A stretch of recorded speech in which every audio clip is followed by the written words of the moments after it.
شکرپاره گردویی یک شیرینی فوق‌العاده پرطرفدار و معروفه که مطمئنم اگر امتحانش کنید عاشقش میشید. این شیرینی لطیف و لذیذ رو دیگه نیازی نیستش که از بازار تهیه کنید.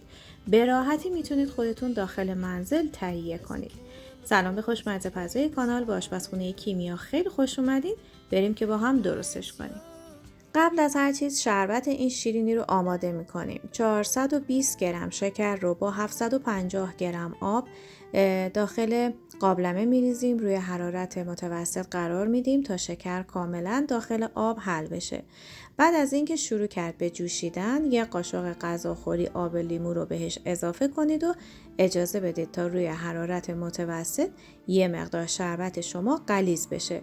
نیازی به غلظت زیاد نداره این شیرینی، مثل شیرینی زولبیا و بامیه نباید باشه شهدش.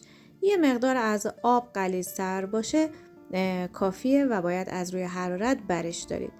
من به دلخواه بعد از اینکه کامل شهدم آماده شد یه مقدار زعفرون دم کردم بهش اضافه کردم، ولی برای رسیپی اصلی این شیرینی از گلاب و زعفرون و هل استفاده نمیشه. بعد از اینکه شربتمون آماده شد میذاریم کنار تا کمی خنک بشه. تخم مرغ، مارگارین و روغن مایه رو اضافه میکنیم و هم میزنیم تا به صورت یک دست با هم مخلوط بشن.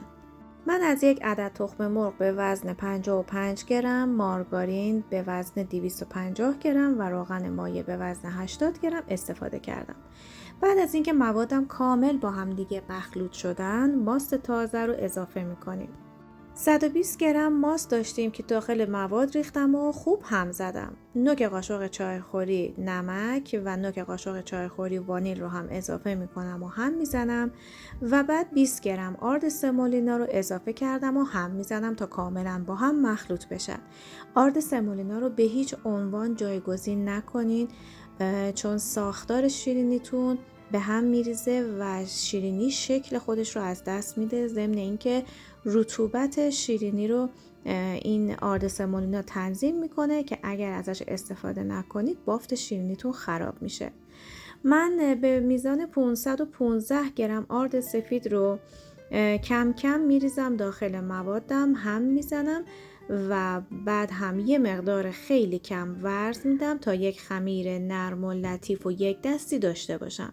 فقط آرد رو باید یک باره اضافه نکنید، آرد رو کم کم اضافه کنید، هم بزنید، اگر نیاز بود مابقی آرد رو قاشق قاشق اضافه کنید. باید خمیرتون کاملا نرم و لطیف باشه. ببینید به این شکل. اگر آرد رو همه رو به یک بار اضافه کنید ممکنه که آبخوری آرد شما زیاد باشه و شیرینی شما رو سفت و خشک کنه. بعد از اینکه خمیرمون آماده شد، سطح کار رو من یه مقدار خیلی کم آرد میریزم. آرد زیاد به خورد خمیر ندین.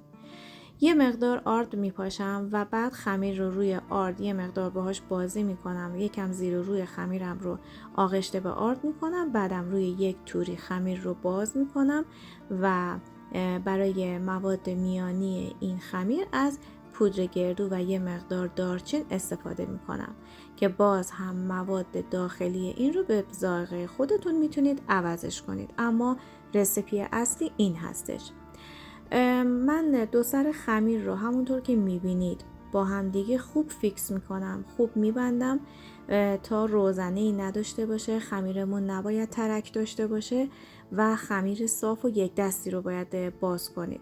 اگر از این توریا نداشتید میتونید از آبکش فلزی استفاده کنید، از رنده میتونید استفاده کنید و هر وسیله‌ای که دل بخواه شما هست میشه استفاده کرد.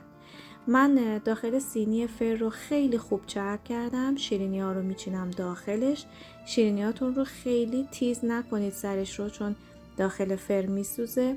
و بعد هم داخل سینی که چیدید، داخل فری که کاملا سرد هست قرار بدید. نیازی به داغ کردن فر از قبل نداریم. دمای فر رو روی 180 درجه تنظیم میکنید. حدود 30 تا 40 دقیقه نیازه که بپزه. در دقایق آخر اگر شیرینیتون رنگ نگرفته بود یک مقدار گریل بالا رو روشن کنید. خیلی کم سطح شیرینیتون که طلایی شد بعد از داخل فر خارج کنید. بریزید داخل ظرف، اجازه بدید از داغی بیفته و بعد هم شربت همدمای محیط رو بهش اضافه کنید. حدوداً 8 تا 10 دقیقه بمونه شیرینیتون بیرون تا خنک بشه خوبه. همونطور که گفتم شربت باید حتما همدمای محیط باشه و بعد شیرینی رو بذارید داخل شربت بمونه، روی ظرفتون رو ببندید. 1-2 ساعت بذارید داخل شربت بمونه تا کاملا شربت رو به خودش جذب کنه.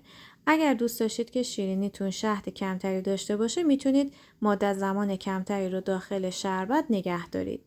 این هم از شیرینی ما. امیدوارم که از دیدن این ویدیو لذت برده باشید و پیشنهاد میکنم که این ویدیو رو دیدنش رو از دست ندید. تا یک آموزش دیگه با شما خداحافظی میکنم. خدا نگهدارتون.